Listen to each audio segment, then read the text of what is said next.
Hi, welcome everyone to today's Design in Dialogue. We have Jeanne Greenberg Rohatyn today, and it will be 45 minutes long, followed by Q&A. We'll also be recording this for archive purpose and post it on Vimeo shortly.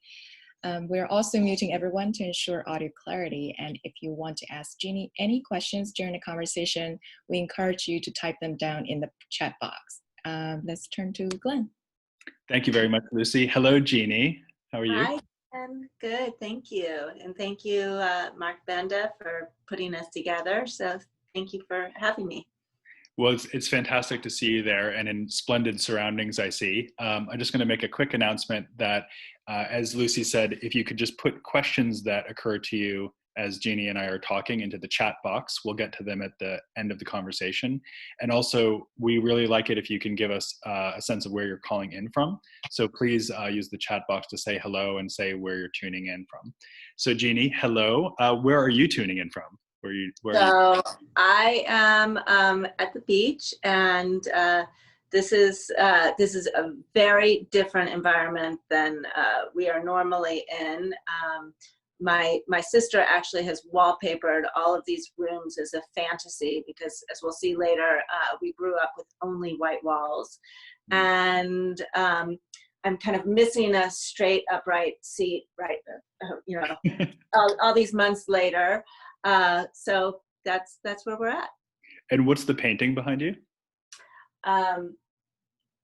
So, oh my gosh, this painting is actually a painting that I bought from White Columns, and I cannot believe I can't even remember the name of. I'll think of it in a second. Well, it's a beautiful scenario around you, and I guess Thank you. We should say that your sister is actually quite involved in the gallery as well. Yes, she is. She is. Great to have her touch present on the screen. We're going to have a lot of images to show, so I'm just going to go ahead and get started with those, if that's okay.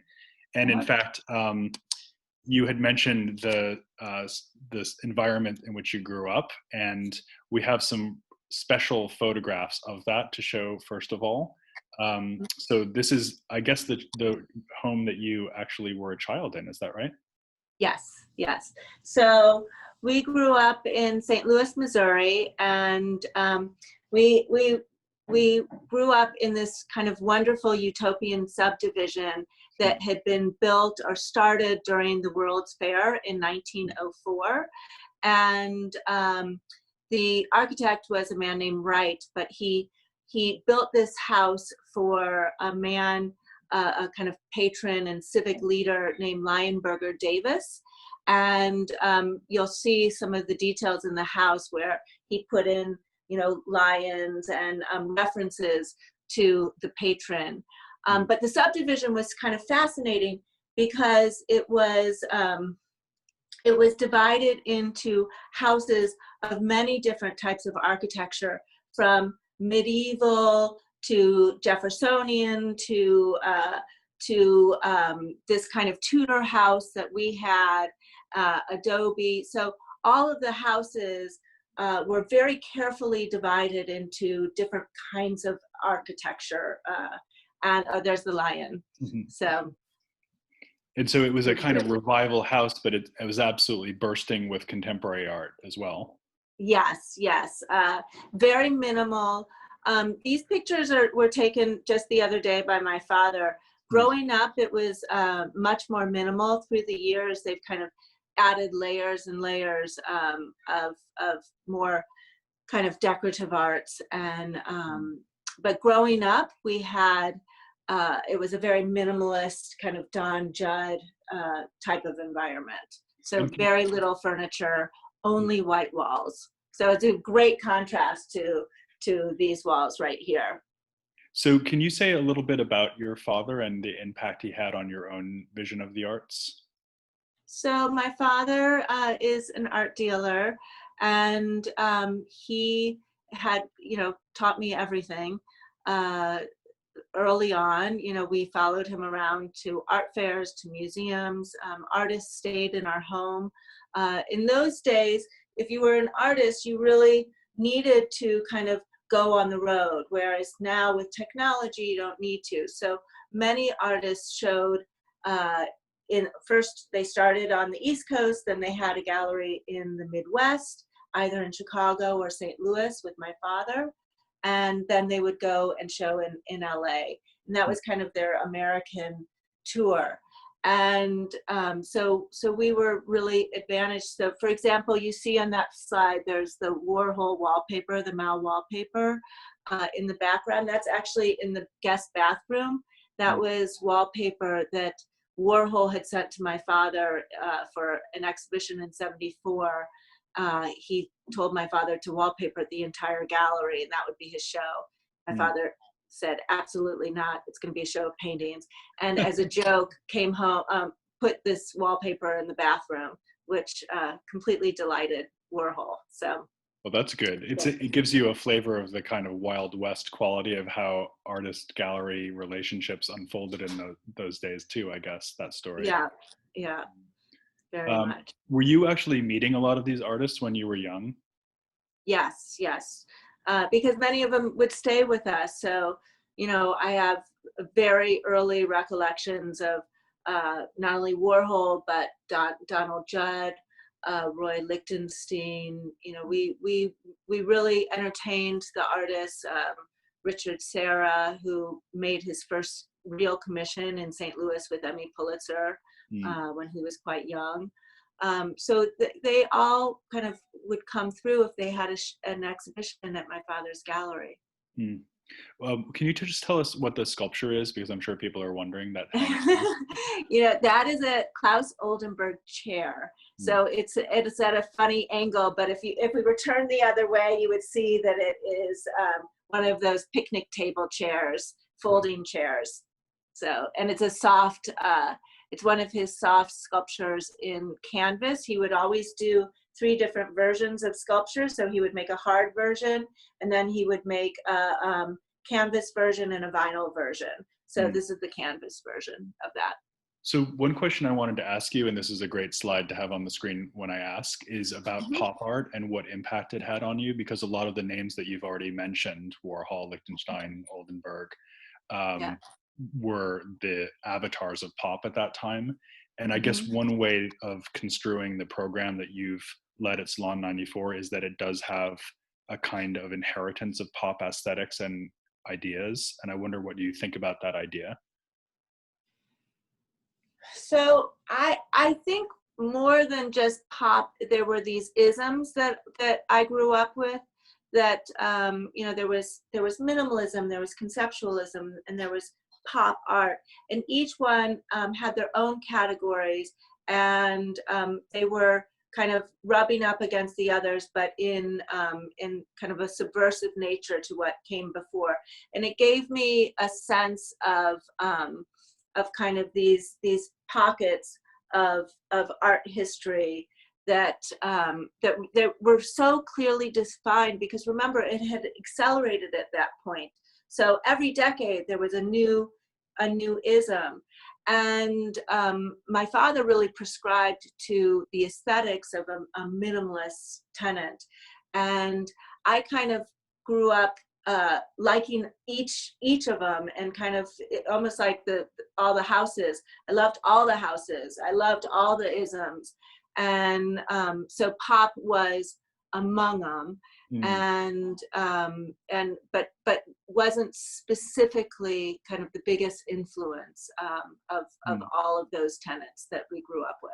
That's fascinating, because it suggests to me that what you took from the rough and tumble of 60s art and the discourse around art was that you could kind of have it all, that it wasn't a matter of picking one strand and backing it. It was more a matter of seeing how they all refracted different possibilities of what art could be at that time. Well, one thing that, they actually couldn't be so many different things at that time. You actually had to fit into one of these tracks.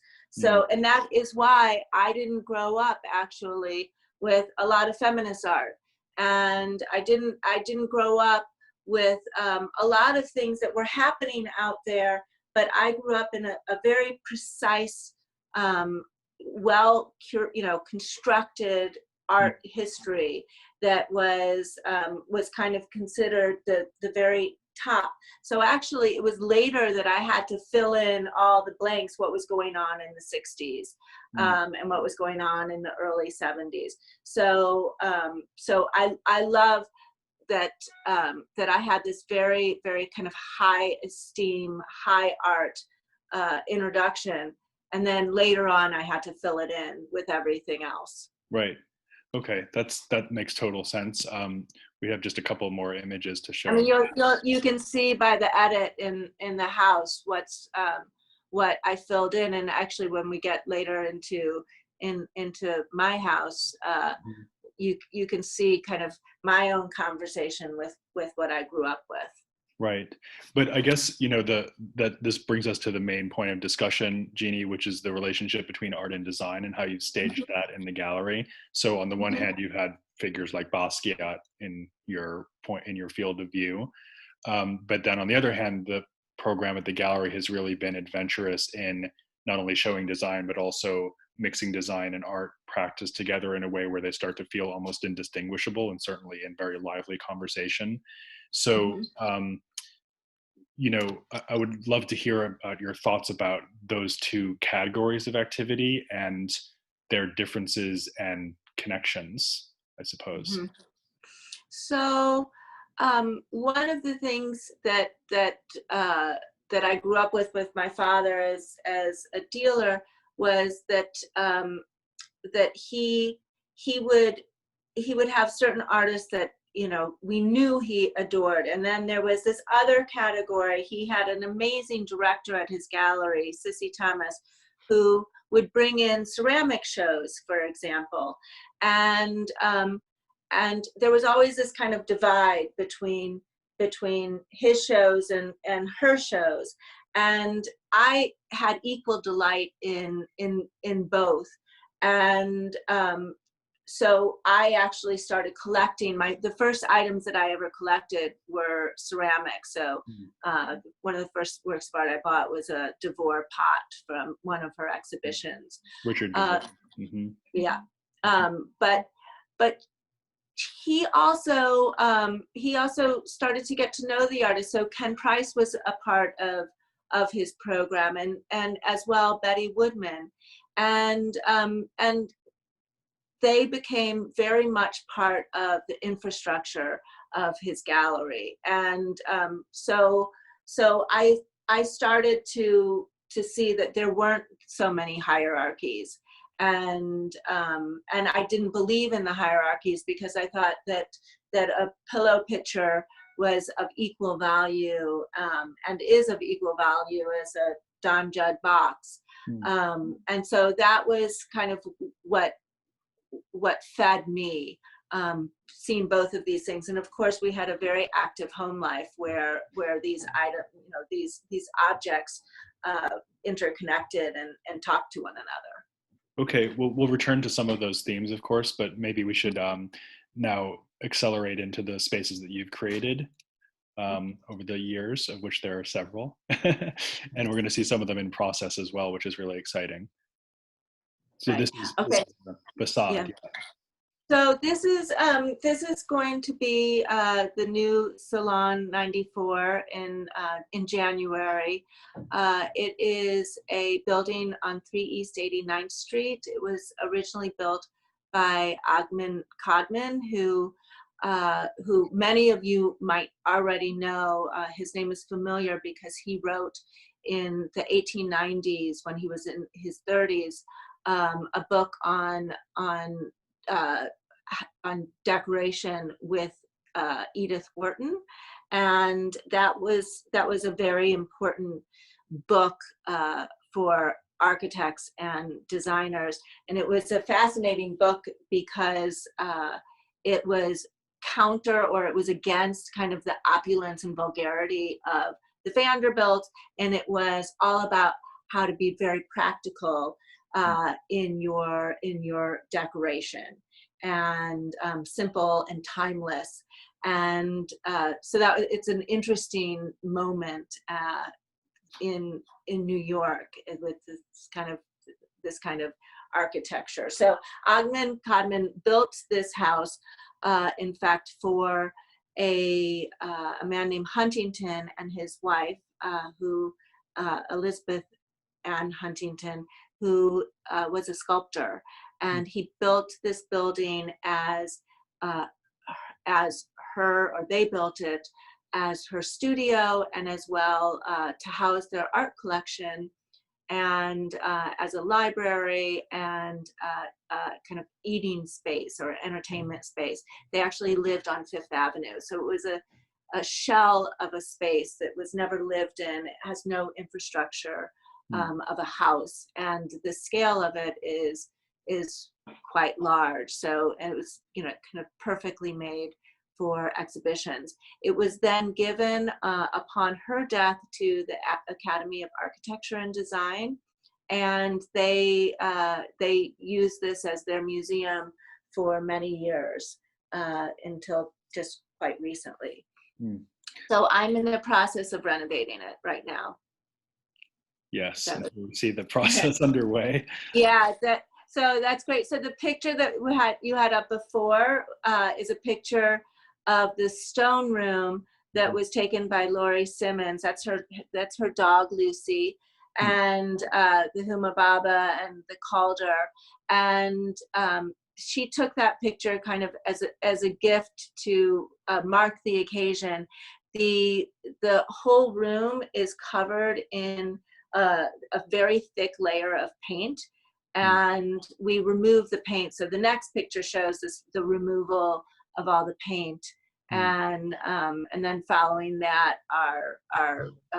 that's us bringing in a chandelier of Francesca Di Matteo. This is kind of this is what happens when you don't have an elevator. So we're putting an elevator in. Yeah, adventure to New York art handling. It's unbelievable. It's that was quite something. Very dramatic. So, and this is now the room as it appears, and it's been cleaned up, and it's pretty sparkling. Fabulous.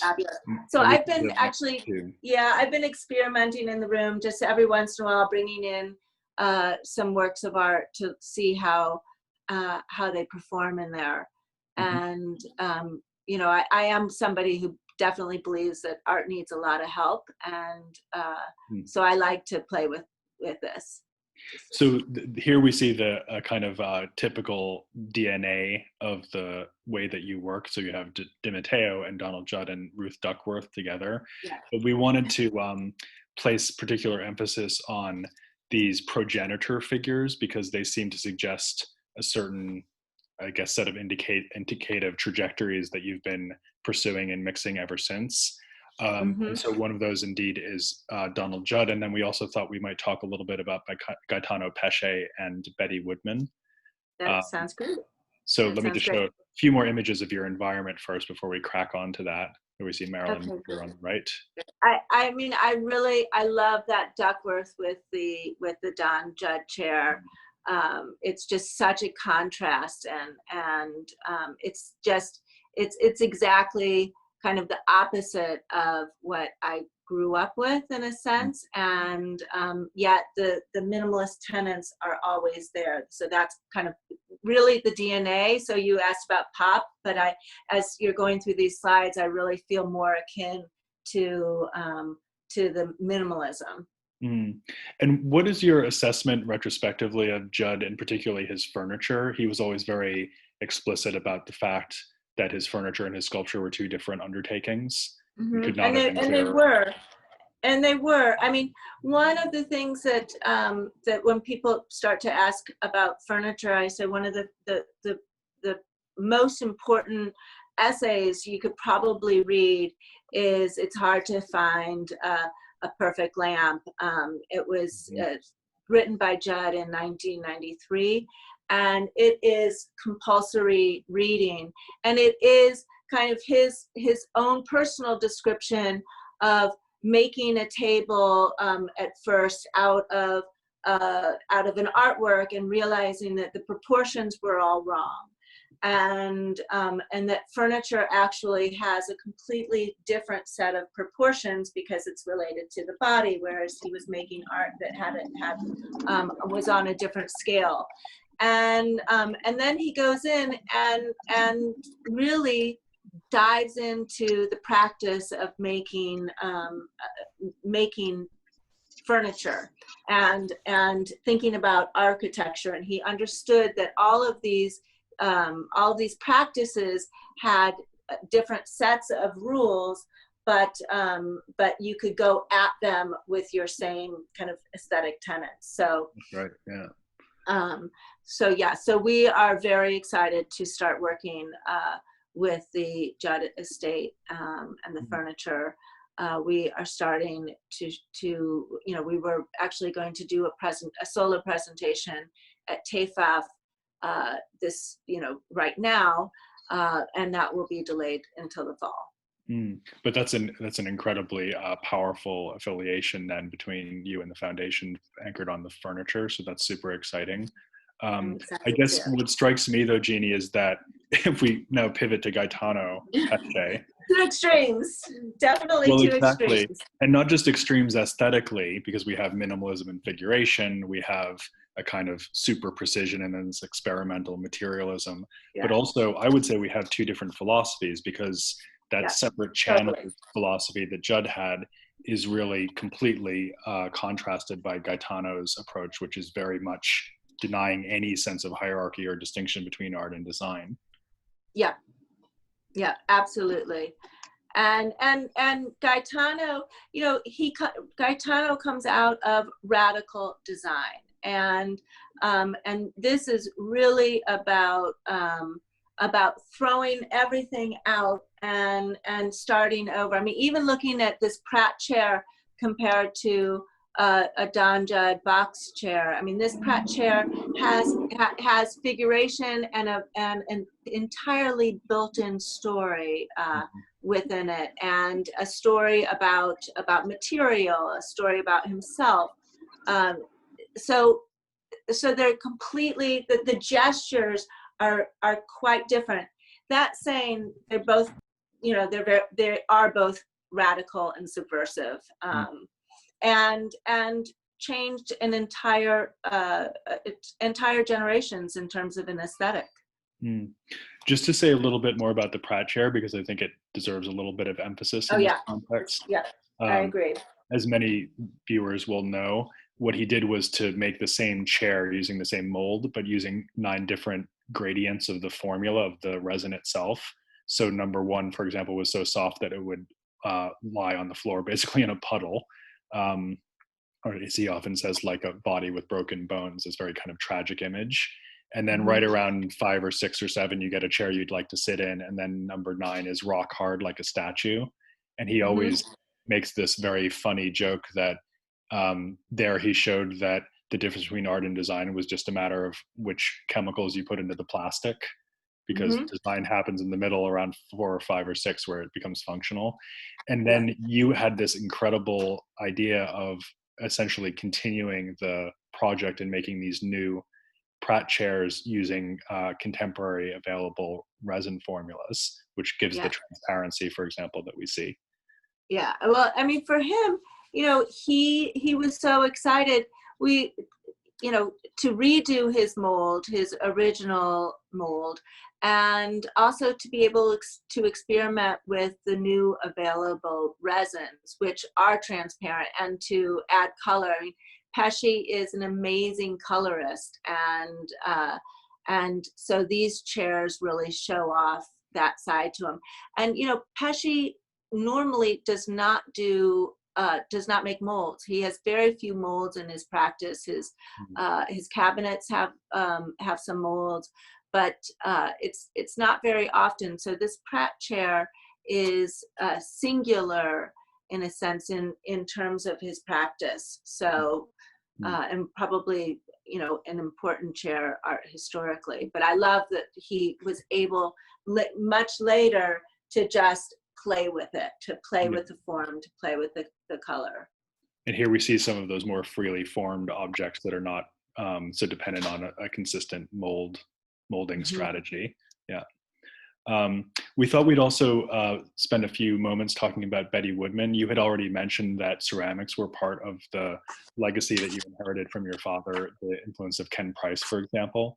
And Woodman is unfortunately someone that we lost relatively recently, but very much has been in my mind as I've seen the fortunes of ceramics as a discipline absolutely transform over the past few years. And it seems like she was so ahead of the curve on that.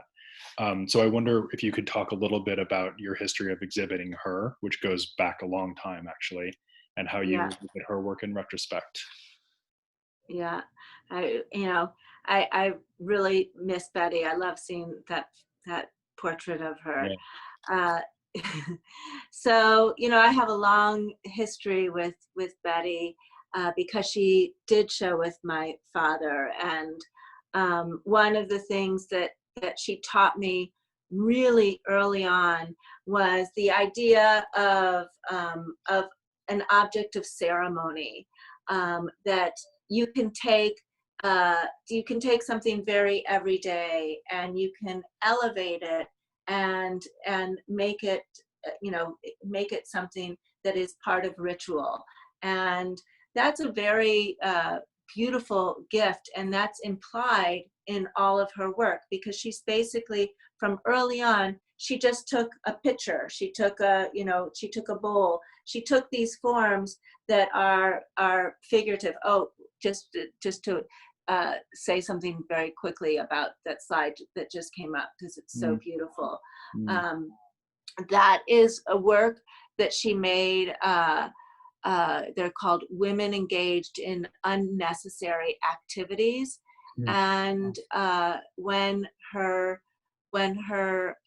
beloved husband died or was sick, she started to make these weeping women.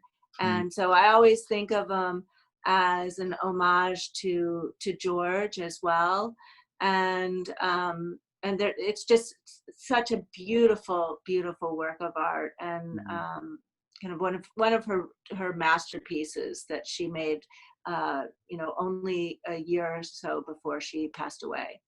Another thing that we get with Betty Woodman that we certainly don't get in Judd, and I think only very fleetingly in Pesce, is a very strong anchoring in history. And particularly here, I think of the Tang Dynasty figurines of court women, which are so poignant in their own right. And she's really channeling a lot of that emotional energy in this work. Yeah, absolutely. I mean, she was so steeped in history. And really enjoyed it. So she actually started, as learning the glazes. So to learn a Majolica glaze. But then, as she became such a master at that, she then started to use the surface of the pots as if they were canvas. And she started then going through all of art history. So going through Matisse, going through Gauguin. At one point she told me that she took apart a Gauguin painting and she did every single color in that painting. So she was somebody who was such a master. She went through art history like a bat out of hell. I mean, she just took it. So and I love the fact that she really started it as kind of more in the chemistry and the glazing, and then she moved into painters. She was somebody who insisted on being seen as an artist and not in a craft movement, and that was something very radical at that time, and because all of her objects were kind of the exotic bird in the room, you believed it. She was right, and so I feel so privileged to have worked with her and continue to work with her objects and art. It's so great to have that those words about her, Jeannie. Thank you. The other thing about this slide that is super exciting is that it allows us to talk about this amazing project called Midtown, which really, at least for me, it marked a kind of turning point, or certainly a kind of dramatic statement of purpose in terms of the integration of fine art and ceramics and design and all these other genres in this non-hierarchical way. And I wonder if you could tell us a little bit about the exhibition and what it meant for you to stage it. Sure. So when I first wanted to integrate the design into the gallery and really really explore them kind of as one, and thinking about the kind of design that I was interested in, which at that very moment was a lot of DIY and a lot of and I was interested in craft. And still am. I developed this idea of a show to do with Michelle Macaroon, and as well my previous partner Paul Johnson, and it was basically a moment to celebrate and to knock down any kind of hierarchy that anybody saw between them, and to show to kind of put it all in and show it all together. So for instance, Vito Acconci right there, Vito Acconci, the Gaetano Pesce, and then a young artist, Dozy Kanu. All three of them, category artist, designer artists. When I think about it, it kind of makes me angry.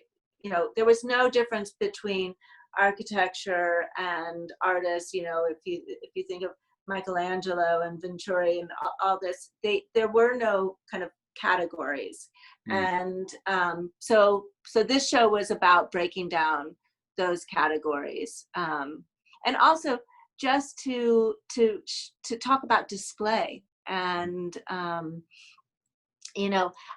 look at this now and it's very dystopian, the images, and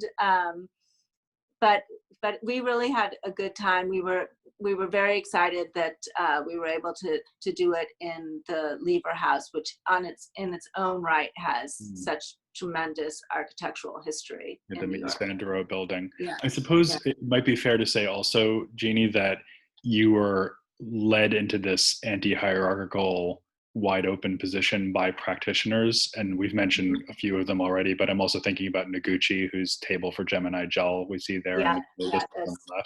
Yes. But it's almost as if there were enough credible practices that had been operating in this undetermined way. Absolutely. There were so, we had so many great historical precedents, to kind of throw at this show. We actually spent a lot of time making the lists and being very careful about who we included as kind of the fathers and mothers of this, and then also the artists who are working today that blended up so kind of gracefully and without the notion that there is any kind of difference. Mm-hmm. So, as we now turn maybe more to the monographic exhibitions that the gallery has been presenting over the past few years, we might just accelerate a little bit in the interest of time. But it's fascinating to see how you've mixed together both historic figures like Carlo Molino and then, of course, new art by new artists. You're constantly presenting. And I wonder, as we look at these images going by, I wonder if you could say a little bit about how you think about orchestrating the program as a whole. So what are you balancing as you try to decide where to put your time and resources and where to put energy, given that you have so many options available to you? That's a great question, because a lot of it feels somewhat intuitive, but at the same time it is as well strategic. I mean, it's very strategic for me to show Gaetano Pesce and Donald Judd on both ends, because that is, because I believe in both practices, and I want each one to have the weight that they deserve. So when I approach the program, I actually am thinking of kind of who is practicing in whatever aesthetic they're doing on this highest level, on the most radical level, who is affecting change. And so that's one piece of it. And then another piece of it are artists who had huge impact at a particular moment, but might have slipped through the cracks.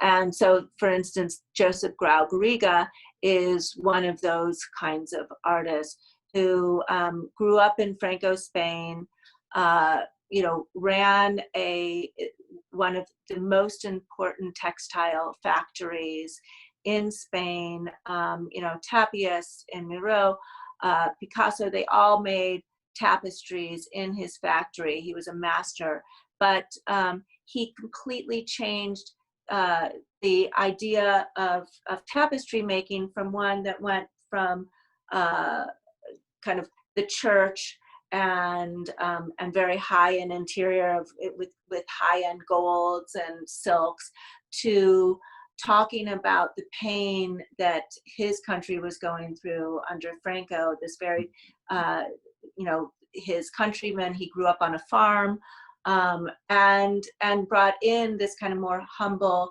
modest kind of material into that practice. He was completely radical, and somebody who is only kind of partially spoken about in art history now.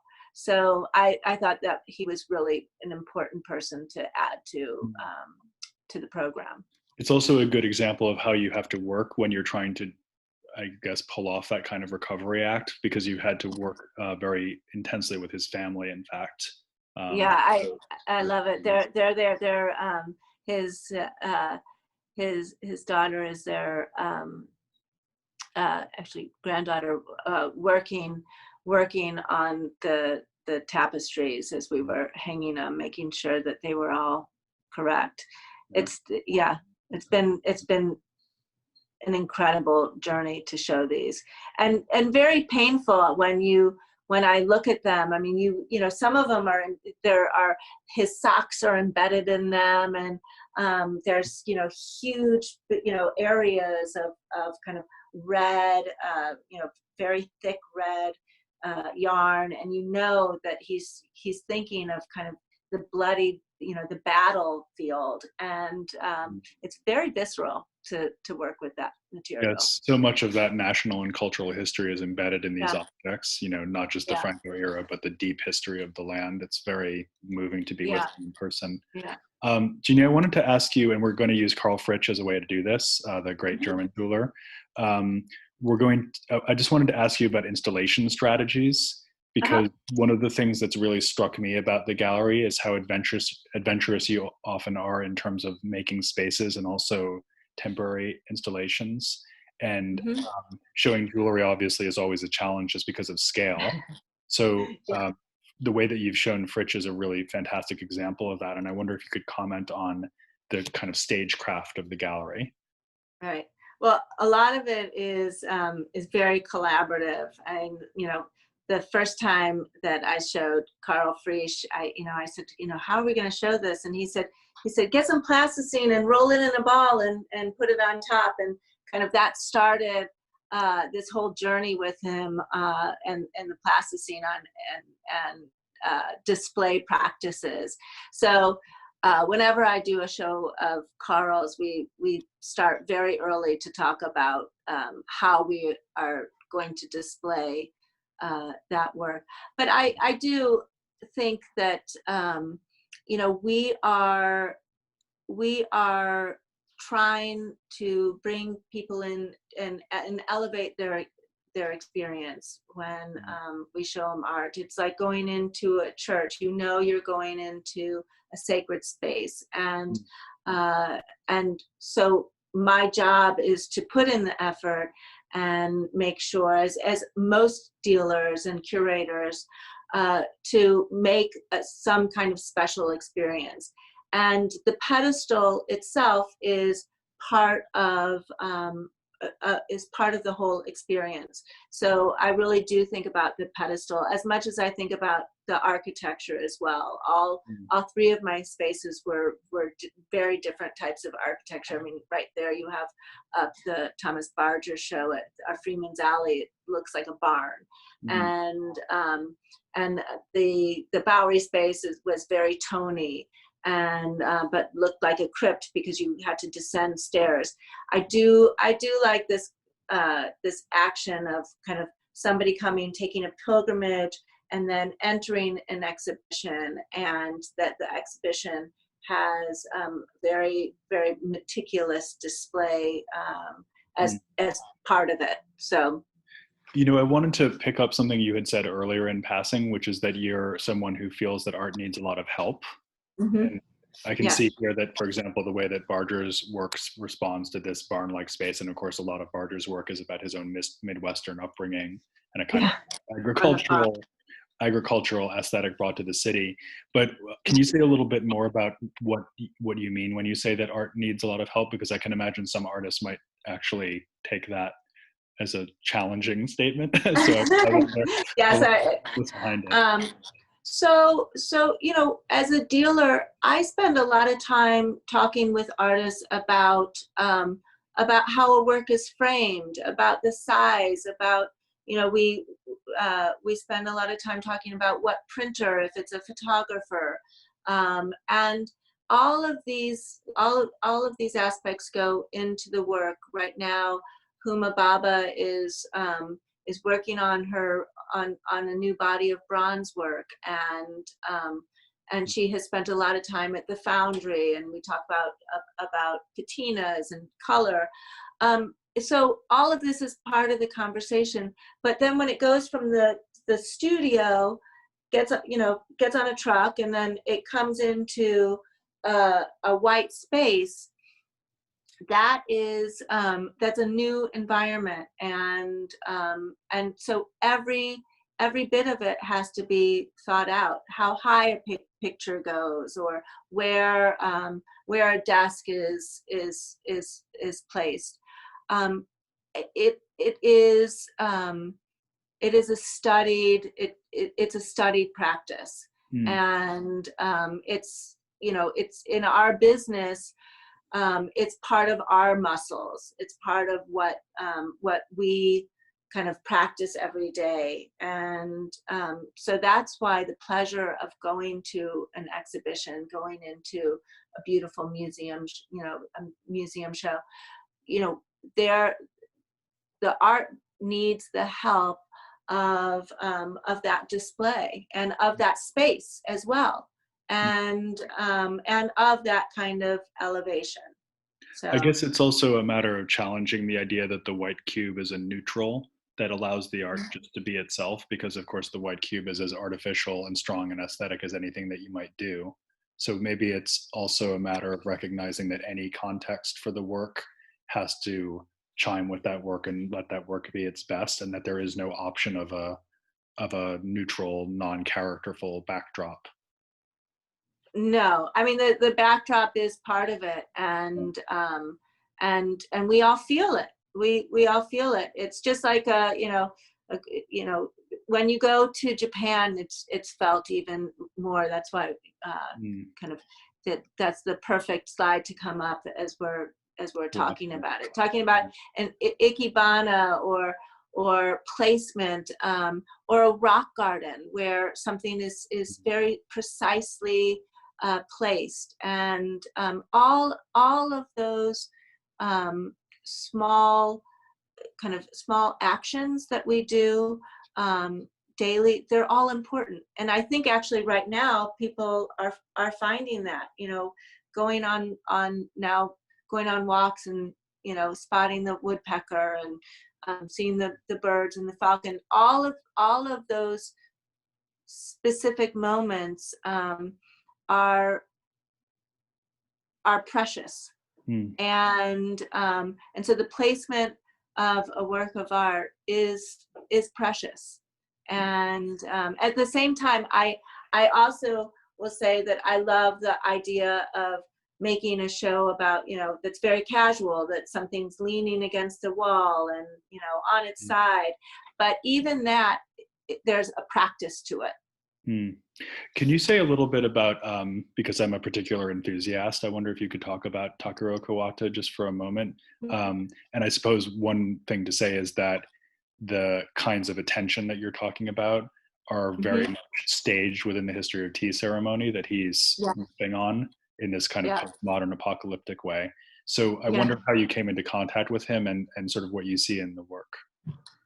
So we were first introduced to the work through Tomio Koyama when we actually, when I started to work with Betty Woodman, I kind of looked at the program and I said, what are other artists who are working with ceramic in their practice that are also sculptors? And so that kind of brought us on a kind of research voyage throughout. And so we called a lot of different dealers that we knew and said, send us everything. Anyway, Takuro Kawata came up. Fabian Stefan, who I also work with, was somebody who was kind of earmarked it and said we should pay attention to this. And it was very clear that, you can see in this picture that he is a sculptor who is breaking the rules of the Chawan and the tea ceremony. And he is somebody who left his home very early. His mother works as in a cafeteria, his father a fireman, and he turned to him, at a very early age and said, I'm an artist. And they kind of opened their door and they said, okay, be on your way because we don't know what that is. We don't know how to help you. And he then went and found a master ceramicist to work with.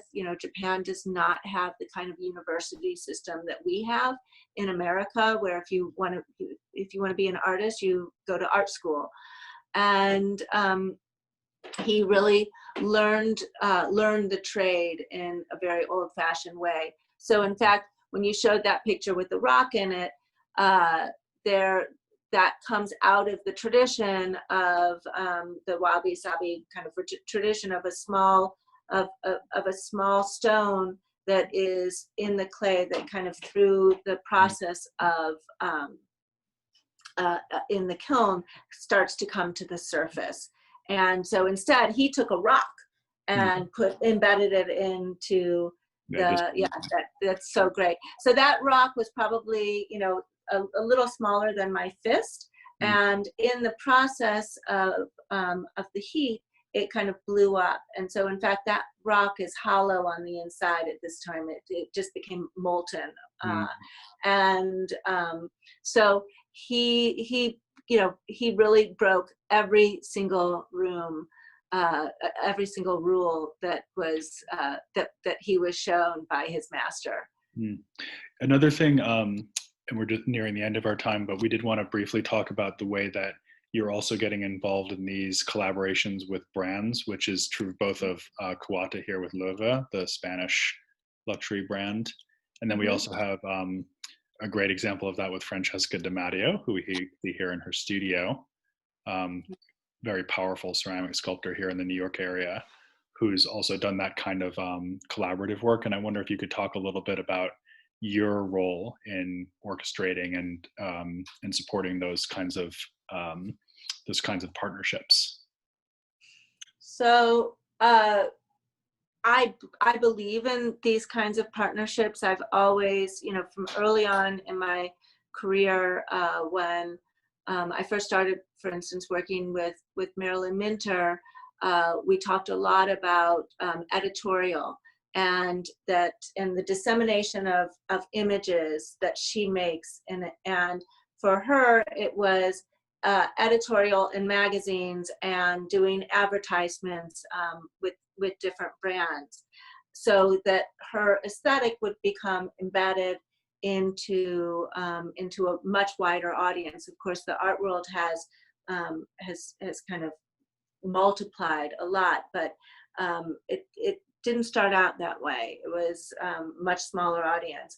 And so this possibility that that artists can collaborate with different designers and print, Francesca has made prints for Tory Burch. And at the same time, Tory Burch, her company, is also saying, we believe in the practice of art, and we believe in this young female artist. And so it's this amazing kind of cultural exchange, which also tells you about Tory's brand as well. And they kind of link up together and make an even stronger story together. So logical extension of what we were talking about earlier with making the appropriate context for the work in the gallery. It just is a larger, I guess, a kind of microscopic version of that. And I also think that people love they love to be involved. They love to be able to, there's a cup of coffee here of a cup that Duro made, and hold on, he made it with J.C. Penney, I think. Hold on, I have to look it up. He did this collaboration, and the idea that I can hold this cup that was probably $1 versus buying one of his dresses that are several $1,000s. I love that this currency that you can own something for currency that somebody that one can afford or that one uses every day versus the kind of ceremony of seeing something in a museum. So just before we wrap up and go to questions, we just have a few last images of how you've been handling the transition of this new gallery space that you're building. So here we see a shot of Gaetano Pesce's working gallery where he actually brought his studio into the gallery space, and I just noticed that I'm actually on the left in that image of the opening. That's Caroline. Yes, you are. From the Cooper Hewitt, formerly of the Cooper Hewitt, in the foreground. But here we see Gaetano's installation, and then we also have some images of 7 truckloads of his. So I love the idea of we talked a lot during this about kind of the curatorial aspects and the kind of more artifice aspects of the art world, and how we spend a lot of time placing things. This was the exact opposite. This was bringing Gaetano's workspace and workshop to the gallery so that one could see the maestro really at work and what it takes for him to make work. And in fact, the whole process of him making a work of art is completely magical, from the mixing and the pouring and the drying, and so that was equal placement. He spent I think he spent a week with me, with us, setting up his studio in this space. Amazing. We also have an exciting thing here that you can show us of Max Land, which is this new economy chair that he's just produced. Yeah. So, Max has been working with this polyurethane for many years, and he's been carving it and using actually a lot of the waste to make other pieces. And so he's been thinking a lot about how to make a chair out of this material that actually has no waste whatsoever, and as well how to reproduce it. And of course, with Max Lamb, nothing is reproduced, so he's actually hand carving each piece, but it's going to be the same exact form in this economy chair. So this was originally conceived for an art fair, and through this moment when art fairs aren't going to happen, we started to refine the idea, and this chair will be released online very soon. And it's called the economy chair, and it's also going to be a very affordable chair as well. I guess that brings us just to our very last topic, which is how you're approaching this incredibly challenging renovation project during a period of pandemic lockdown. And we have this funny couple of screenshots of you talking to David Wiseman on Zoom, Yeah. trying to figure out how to do that. Yeah, exactly. That was just yesterday, in fact. So, you know, it's I'm talking with a lot of designers and artists on Zoom or on Facebook or whatever it is. And so there we are. We're having a chat about a room that I'm having a lot of trouble with, which is this wood room. I originally, this room in the space was, we uncovered some beautiful old oak wood paneling. And so I've had this fantasy of the first fantasy was to renovate it, and that was way too expensive to do, and because it was in such disrepair. And then now the second fantasy, I'm working with Raphael Vignoli on rethinking what it means to have a wood room today, and what does it mean with how do you use technology, how do you use new materials, do you actually need to use real wood at all to make a wood room? And so one of the conversations I'm having is with David Weissman about what this room could be. So that's been really fun. So that's a little preview of what's coming up at Salon 94. One of many, many things, I have no doubt. We just have a few minutes for questions. So Jeannie, do you mind if we take some questions from the audience now? And I think we're going to start with Amanda Gordon from Bloomberg, who had a question about the present. They're asking Hi, my question. Amanda. Hey, Amanda. Hi. Oh, you want me to ask? Yeah. Okay. Can you hear me? You like? Yeah, Okay. Sorry, I haven't done this before. My question was, how do you think our relationship to objects of design is transforming during shelter in place when we're basically home all the time? I think about, being able to really stare at a painting for hours every day or hold a piece of ceramics. And how is that the case for you with what you live with, and also, for your clients, what they're telling you, how it's changed? Mm-hmm. So, I think that there's this wonderful thing happening where we used to think about the home and the office as two different spaces, and now they're actually becoming one space. And so that, and also people don't want kind of imitation home as their office. So it's a very it's a very special moment where we can really look at, what does it mean to have a home office? So people are re-looking at how to make a home office. And I think they're just, looking at the objects around them and giving them kind of more consideration. And I don't know, what does it mean to you? That's a good question. I mean, I think that, you mentioned Betty Woodman is someone who took an everyday object and made it something, elevated it, and made it a matter of ritual. So for me, being able to use my nice plates for dinner. Yeah. And these are pleasures that, my job, I'm usually not at home at night for dinner. Yeah. So these are things that I'm able to enjoy, candlesticks for Shabbat.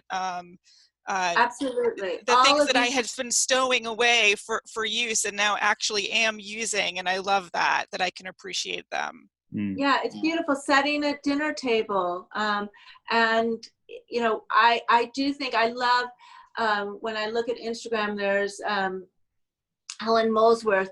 Her whole Instagram now is just posting her lunch table every day, and seeing her different china that she puts out, and seeing the careful kind of plates that she's made, and the food, and it's all it really is all elevated. All of these things that we've taken for granted. It's amazing that Helen Molesworth turns out to be also very good at that. Yeah, everything very else. incredible. It's an artwork in itself. You know, Stephen Burks in our interview on Monday described this period as a moment of confrontation with our own domestic environments, which is something I really held on to. Can we go to Jose Diaz, who has a kind of related question, but maybe in a bit more of a future tense context? Jose, do we have you? I'm here. Can you see me? Hey, how are you? Oh, hi. Hello from Pittsburgh. Hi, Jeanne. I've been part of a lot of these Zoom talks with the curator world, the museum world. We've been trying to be very nimble and go digital. And I've just been really curious, what are your predictions? And it sounds like you're already addressing these things, like with online sales. But what are your predictions for the future of art and design, the market, or the community? Oh, I can't really predict, actually, but what I can do is rethink what we're putting out. So for instance, the Max Lamb Economy Chair is one of them. Clearly, we are already having a recession, possibly a depression. The world is going to be changed. There's just way too many people out of work to think otherwise. And a lot of people are going to be at home. So in fact, thinking about design, it's important. It's a priority. It's to have something beautiful that you live with, and I'm not ashamed to kind of say I do think that that living with something beautiful and is a priority, actually, because it changes your life. And so, my job is really to be able to put it out there and to try and find the most efficient means to put it out there. And then also to believe that our galleries and our museums will be open again, and that the experience that we build for people, even if it's one at a time or two at a time, that those experiences are special. Sorry, I didn't answer your true question, but I think that's a great way to end on, though. We did have a couple of other questions, but we could talk about all these things for an indeterminate length of time, I know, because there's so much to say. I did want to just let folks know that we have a really exciting trio of guests on Friday. So we're going to have Monica Obniski, who's just now joining the High Museum in Atlanta, speaking to two of her curatorial collaborators, one of whom is Darren Alfred at Denver, and the other is Bobby Tigerman from LACMA. So please come back and and join us for that. And apart from that, I just want to say thank you, Jeanne. We talked a lot about the ritual power of art and design, and I just wanted to say that I am one of your followers and that you are the high priestess as far as I'm concerned. So thank you for everything that you do in the gallery and just showing the whole art world that this sort of thing is actually possible, and sort of asking the question implicitly as to why it's not happening more. It's a really, really inspiring program you're leading, and long may it continue. Oh, thank you so much, Glenn. Yeah. Thank you. Okay, so thanks everyone for joining us, and come on back on Friday and we'll see you then.